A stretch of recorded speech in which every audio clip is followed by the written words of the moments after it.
Hello दोस्तों, ये class 10th chapter number 2 द्विघात समीकरण, जिसको इंग्लिश में क्वाड्रेटिक इक्वेशन कहा जाता है। द्विघात समीकरण का मानक रूप ए एक्स स्क्वायर प्लस में B x plus C equal to 0, जहाँ A does not equal to 0 मतलब ए का मान 0 नहीं होना चाहिए। द्विघात समीकरण का पहचान: कोई भी बहुपद जो a x square plus b x plus c बराबर 0 के रूप का हो या है, वह द्विघात समीकरण होगा। एग्जाम्पल नंबर 1 क्वेश्चन लेते हैं। जांच कीजिए कि निम्न समीकरण द्विघात समीकरण है या नहीं। क्वेश्चन एक नंबर, एक्स स्क्वायर माइनस में 2x equal to -2 into 3 minus X. दूसरा है एक्स स्क्वायर प्लस 1 बटे एक्स स्क्वायर इक्वल टू 2, जहाँ X does not equal to 2। ये चेक करना है कि ये द्विघात समीकरण है या नहीं। इसको जांच करते हैं। पहले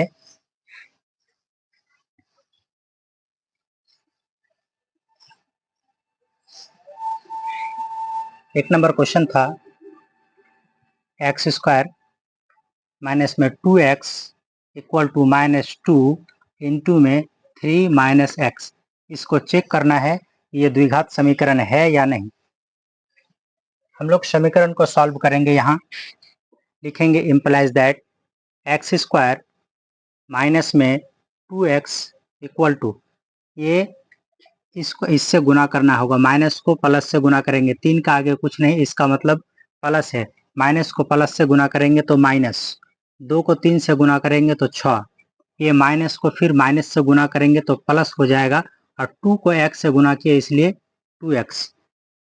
अगली बार लिखेंगे implies that x square minus में 2x, इधर वाला सारा टर्म इधर लेकर आ जाएंगे, इसलिए माइनस में है तो ये +6, ये प्लस में था तो ये माइनस में 2x, इधर कुछ नहीं बचा तो 0। अगली बार हो जाएगा एक्स स्क्वायर और माइनस में -2x और -2x, माइनस में 4x और प्लस में 6 इक्वल टू 0। अगली बार हम लोग इसको लिख सकते हैं एक्स स्क्वायर और प्लस, और ये माइनस में 4x और प्लस में 6 इक्वल टू 0। इसको देखेंगे इसका मानक रूप में है या नहीं। तो ये फॉर्मेट हो गया। यहाँ लिखेंगे चूंकि यह ए एक्स स्क्वायर प्लस में B x plus C equal to 0 के रूप का है, इसीलिए दत्त समीकरण मतलब दिया गया समीकरण, अतः दत्त समीकरण या इसीलिए समीकरण द्विघात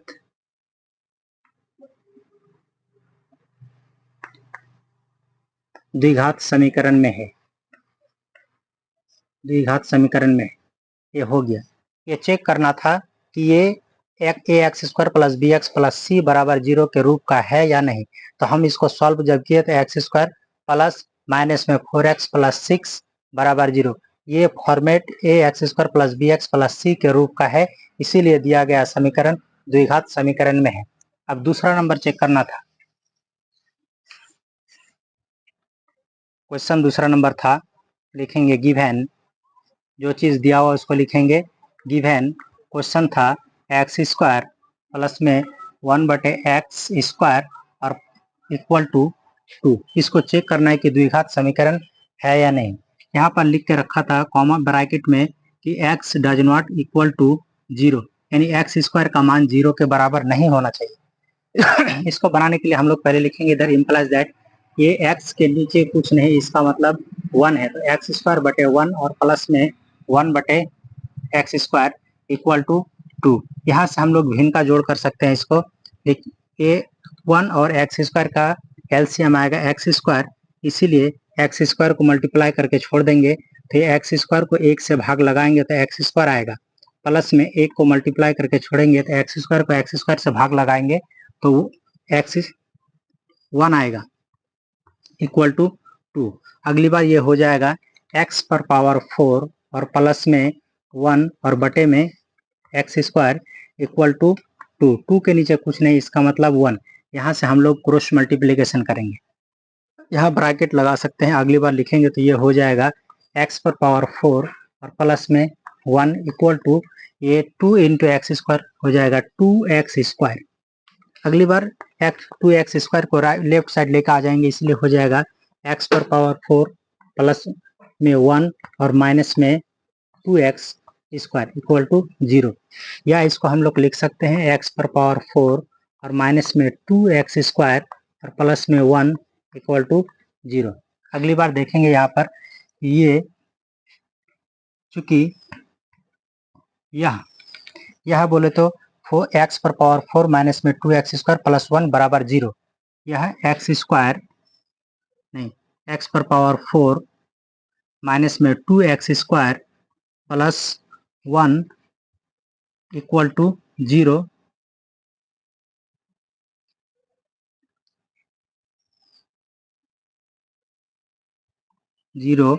ए x square plus b x plus c बराबर 0 के रूप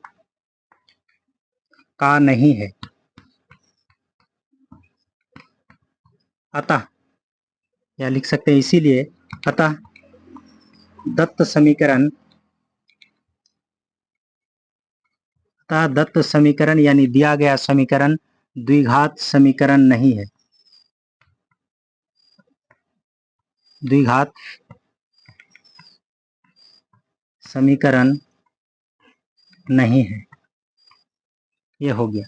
ये चेक करना था यदि a x square plus b x plus c बराबर 0 के फॉर्मेट में आए तो द्विघात समीकरण है और नहीं तो नहीं है। अगला पॉइंट, द्विघात समीकरण में शून्यंकों की संख्या। ये पॉइंट नंबर 2 था, अगली बार आएगा पॉइंट नंबर 3।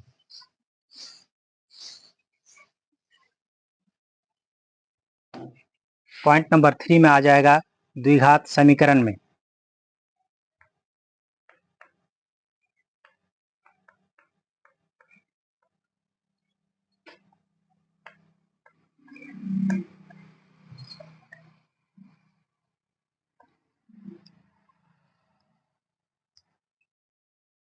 द्विघात समीकरण में शून्यंकों की संख्या। कहने का मतलब द्विघात समीकरण में कितने शून्यंक होते हैं, तो द्विघात समीकरण में केवल और केवल 2 शून्यंक।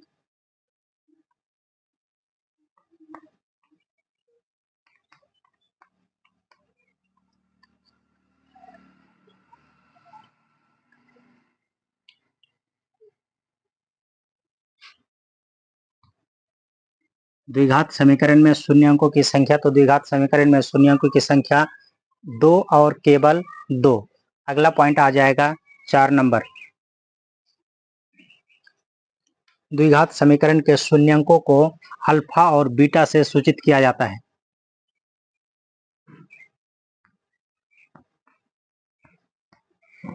द्विघात समीकरण के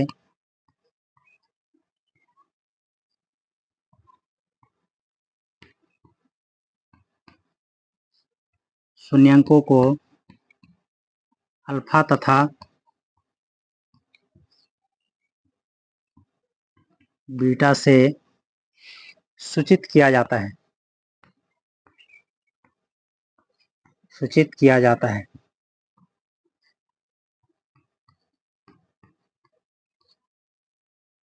द्विघात समीकरण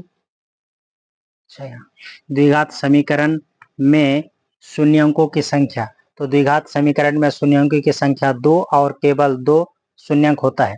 द्विघात समीकरण के शून्यंकों का अल्फा तथा बीटा से सूचित किया जाता है। अगला पॉइंट, पॉइंट नंबर 5, द्विघात समीकरण के प्रकार।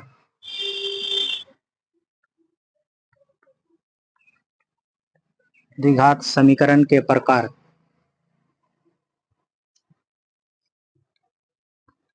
कहने का मतलब द्विघात समीकरण कितने प्रकार के होते हैं, तो द्विघात समीकरण 2 प्रकार के होते हैं। एक शुद्ध द्विघात समीकरण,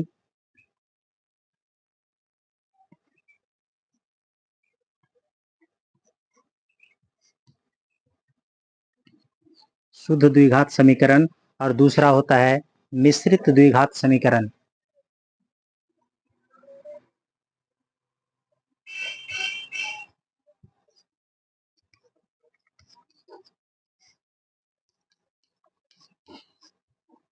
शुद्ध द्विघात समीकरण और मिश्रित द्विघात समीकरण। शुद्ध द्विघात समीकरण का मानक रूप होता है ए एक्स स्क्वायर। शुद्ध द्विघात समीकरण का मानक रूप ए x square plus b equal to 0 और मिश्रित द्विघात समीकरण का मानक रूप होगा ए एक्स स्क्वायर प्लस में बी एक्स और प्लस सी इक्वल टू 0। शुद्ध द्विघात समीकरण का मानक रूप ए x square plus b equal to 0 और मिश्रित द्विघात समीकरण का मानक रूप ए x square plus b x और प्लस सी इक्वल टू 0। इससे आगे पॉइंट आएगा, एक फॉर्मूला होगा जिसको कहेंगे डी।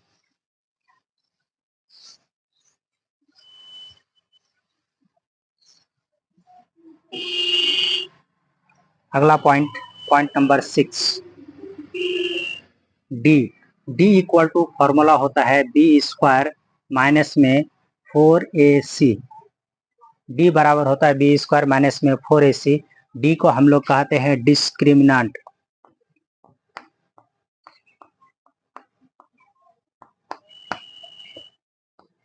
इसको कई प्रकार के नामों से जाना जाता है। डिस्क्रिमिनेंट कहते हैं और इसका दूसरा नाम विविक्त कर, इसका एक और नाम है जिसको कहते हैं विवेचक।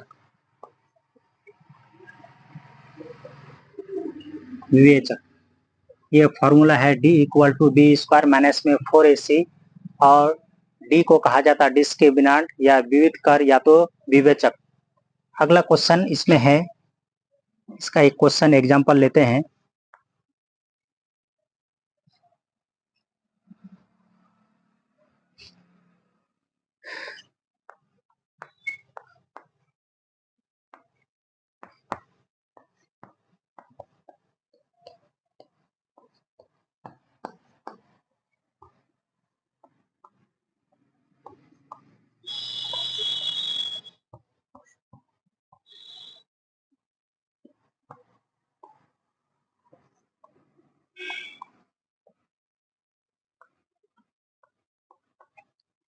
ये क्वेश्चन है विवेक कर या विवेचक से रिलेटेड कर है कि निम्न द्विघात समीकरण में प्रत्येक का विवेचक ज्ञात करें। एक नंबर क्वेश्चन लेते हैं। क्वेश्चन है x square plus 4x plus 3, x square और प्लस में 4x और प्लस में 3 इक्वल टू 0। दूसरा क्वेश्चन है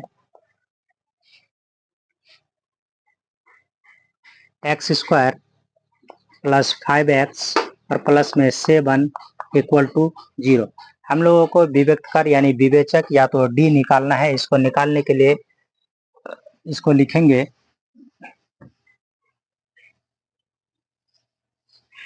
इसको बनाने का तरीका लिखेंगे। एक नंबर में गिवन जो समीकरण दिया है उसको लिखेंगे गिवन में। गिवन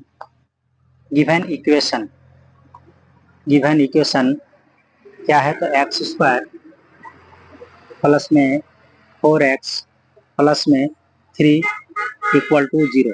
इसका विवेचक या तो डी निकालना है। इसको निकालने के लिए सबसे पहले हम लोग निकालेंगे इसका ए, बी और सी का मान। यहाँ लिखेंगे हेयर एक्स स्क्वायर का गुणांक को ए कहा जाता है, इसीलिए हेयर ए बराबर 1। एक्स स्क्वायर के बगल में कुछ नहीं है तो 1 है, इसीलिए ए बराबर 1। एक्स के गुणांक को बी कहा जाता है तो B equal to 4। C equal to constant term को सी कहा जाता है तो सी इक्वल टू 3। हम लोग को निकालने के लिए कह रहा है डी, इसीलिए लिखेंगे अब डी इक्वल टू हम लोग जानते हैं फॉर्मूला होता है बी स्क्वायर माइनस में 4ac या डी इक्वल टू लिखेंगे तो हो जाएगा बी का मान हो गया 4 तो 4 का स्क्वायर माइनस में 4 इंटू ए का मान 1 इंटू सी का मान 3। अगली बार लिखेंगे तो ये हो जाएगा डी इक्वल टू 4 का स्क्वायर 16 माइनस में 12। अगली बार लिखेंगे तो डी इक्वल टू हो जाएगा ये 4। नीचे लिखेंगे अतः, नीचे लिखेंगे अतः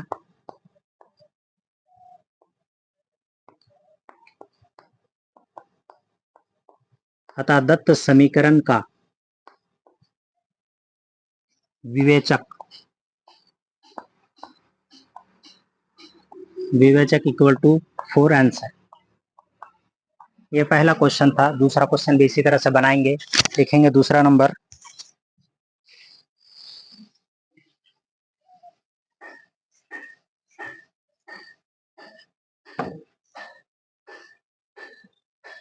दूसरा question, given equation x square plus में 5x और प्लस में 7 इक्वल टू 0 ये दिया हुआ है। लिखेंगे here A equal to X square के गुणांक को ए कहा जाता है, इसीलिए ए का मान कुछ नहीं है। एक्स के बगल में तो 1 है, इसलिए ए का मान 1 हो गया। एक्स के गुणांक को बी कहा जाता है, इसलिए बी का मान 5x के जगह 5 हो गया। और कांस्टेंट टर्म सी, इसीलिए सी का मान हो गया 7। नीचे लिखेंगे डी इक्वल टू व्हाट, मतलब डी का मान पूछा है हम लोग। यहाँ नीचे लिख सकते हैं we know that,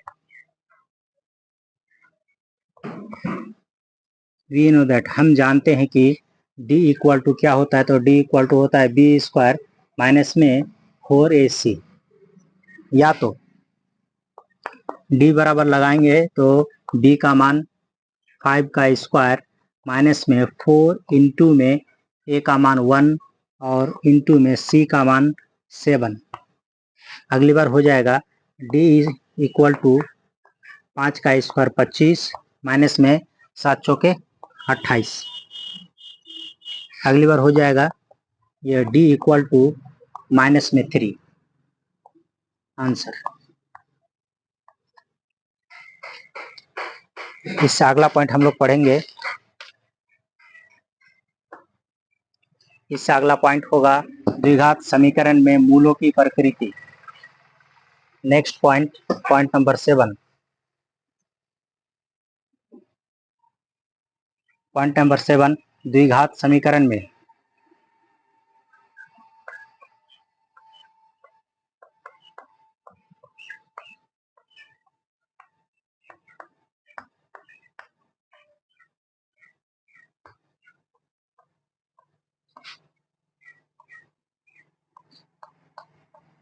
next point है द्विघात समीकरण में मूलों की प्रकृति। तो द्विघात समीकरण में मूलों की प्रकृति का 3 कंडीशन है। 3 कंडीशन। पहला कंडीशन जिसको कहते हैं केस फर्स्ट, लिखेंगे जब d इक्वल टू 0 तो मूल होगा। यदि d का मान 0 के बराबर आ जाए तो मूल होगा। कहने का मतलब मूल किस प्रकार का होगा, तो मूल होगा समान, वास्तविक और समान।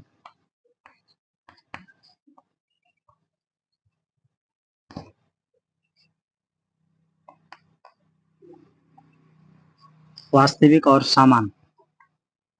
समान यानी बराबर, इसको ऑब्लिक में लिख सकते हैं बराबर। यदि d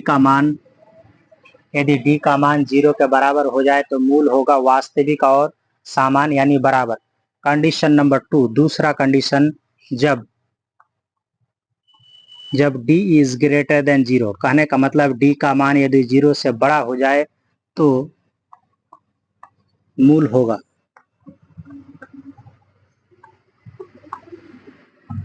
तो मूल होगा, तो क्या मूल होगा, तो मूल होगा वास्तविक और असमान।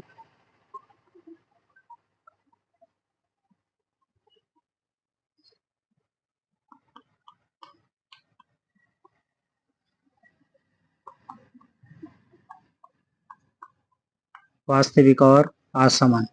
यदि d का मान ग्रेटर देन 0, कहने का मतलब d इज ग्रेटर देन 0 तो मूल होगा वास्तविक और असमान। तीसरा कंडीशन, जब या तो यदि जब d इज लेस देन 0, तो यदि d का मान 0 से छोटा हो जाए, कहने का मतलब यदि d का मान माइनस में आ जाए तो मूल होगा।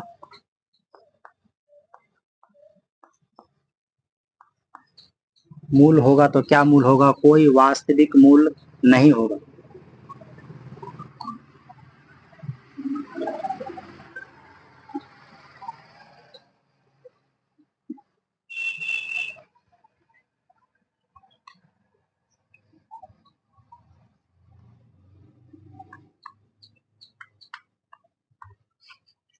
ये द्विघात समीकरण में मूलों की प्रकृति क्या है, तो द्विघात समीकरण में मूलों की प्रकृति, इसके लिए 3 कंडीशन होता। पहला कंडीशन क्या था, जब d इक्वल टू 0 तो मूल क्या होगा, वास्तविक और समान। समान कहने का मतलब बराबर। दूसरा, जब d इज ग्रेटर देन 0 तो मूल कैसा होगा, तो मूल वास्तविक और असमान कहने का मतलब विभिन्न प्रकार का। जब d इज लेस देन 0 तो मूल कैसा होगा, तो कोई वास्तविक मूल नहीं होगा। इससे अगला पॉइंट नंबर 8, द्विघात समीकरण को हल करने की विधि। नेक्स्ट पॉइंट है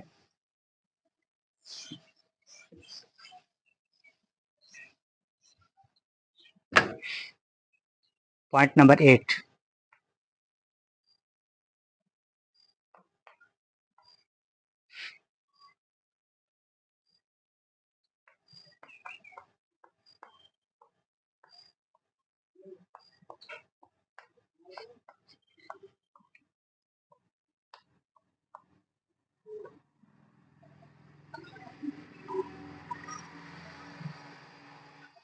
नेक्स्ट पॉइंट है द्विघात समीकरण को हल करने की विधि। तो द्विघात समीकरण को हल करने की 3 विधि है। पहला विधि है इसका गुणनखंड विधि।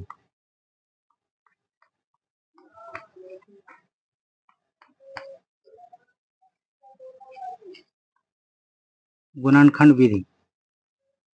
दूसरा पूर्ण वर्ग विधि।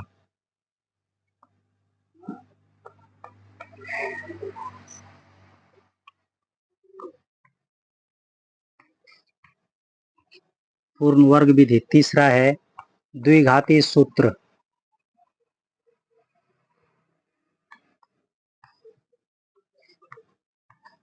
द्विघाती सूत्र कहने का मतलब, अगला पॉइंट था द्विघात समीकरण को हल करने की विधि, यानी द्विघात समीकरण को कितने तरीका से हल किया जा सकता है।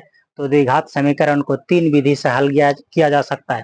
पहला है गुणनखंड विधि, दूसरा है पूर्ण वर्ग विधि और तीसरा है द्विघाती सूत्र। इससे अगला अब नेक्स्ट वीडियो में।